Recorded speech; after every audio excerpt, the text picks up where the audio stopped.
Boas Beat.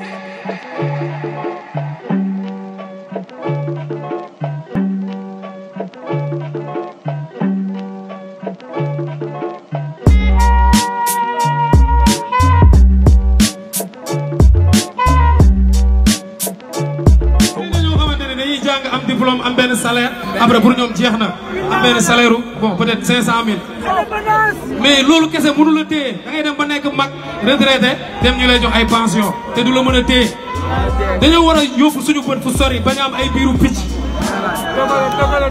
neex na trop ñu def musique bi nii ku nekk fee ci tëb di dal après ñu dem ñibbi amul sens. Sénégal ñun ñoo ko mën a defar parce que jeunesse bi moo fi ëpp ñun jeunes yi ñoo fi ëpp.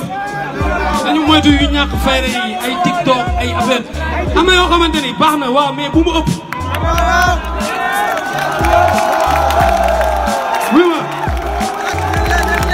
man li ma yéene sama bopp laa yéene képp ku nekk fii nii yàlla moo may seede yàlla moo ma tiim. moo tax tey may taxaw wax ak yéen si ni may wax ak yéen nii waaw ku nekk situation bi nga nekk ak lu mu métti fexeel ba yow nga génnee si sa bopp da ngay njëkk a gëm ni yaa si war a génnee sa bopp. gars yi est-ce que